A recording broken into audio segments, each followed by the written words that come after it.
Art is ongoing, essential, it's open-ended, it has enormous potential to change the conditions of the human race today. My name is Michael Pribich, and I'm an artist.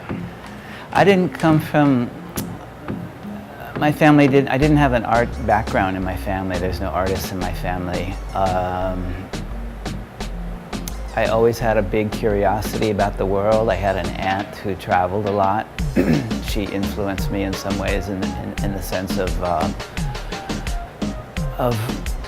making us, my siblings and I, aware that the world was a great big place and there was a lot of possibilities in life. Somehow I got that message real clear at an early age, and although I wasn't thinking about art for a long time until after high school, probably. After high school I started making objects and traveling and studying a little bit about art. And then that gradually turned into like studying full-time art and going to school and learning about art. I made a decision probably in my early 20s to become an artist, to study art full-time, to make it my practice. I think the definition of mixed media sculpture has evolved a bit, but when I graduated it meant that you included video, you included painting, you included three-dimensional works in your practice. I think today it's more, I think interdisciplinary might be a more accurate term to describe my practice. Probably a lot of artists working today, and that they're working with the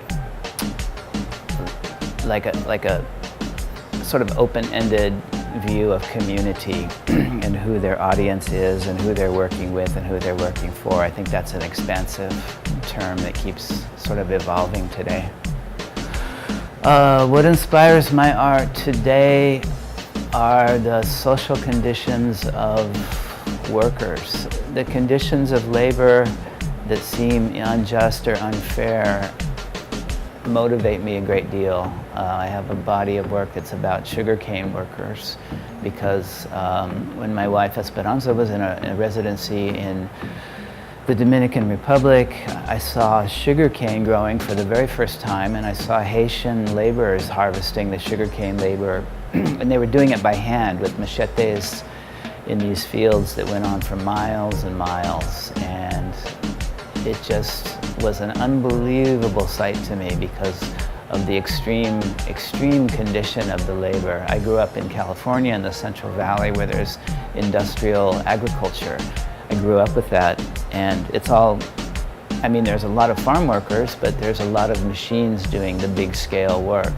So to see these Haitian men out with machetes in a field that went for 4 miles, that just completely really threw me off balance. And so I devoted a lot of time studying that labor condition in the Dominican Republic and Haiti and Hispaniola and the Caribbean and Mexico and the southern United States as well, to learn about that subject of sugarcane harvesting and production, the work that allows us and in the Western countries to have cheap available sugar full time.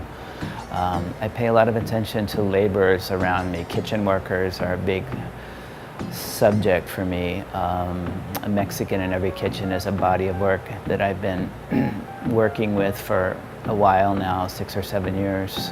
But I pay attention to all kinds of labor, blue-collar labor, people that work with their hands, people that work on the street.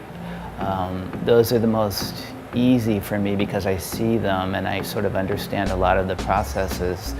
Just as a generalization, I try to make humans visible. I try to bring attention to a subject. I try to bring attention to the human hand behind the labor, the thing that brings you your sandwich at lunchtime from the restaurant that you sat down at. Who made that sandwich? Where did the food come from?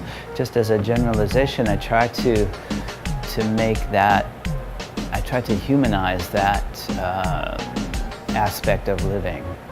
I would like history to talk about my work in the context of art that is in the moment of time embracing the current moment in time, but looking way ahead in time, because that's what I'm trying to do. I'm trying to use everyday vernacular imagery and subject matter, but apply it to a longevity of time, an eternal kind of time.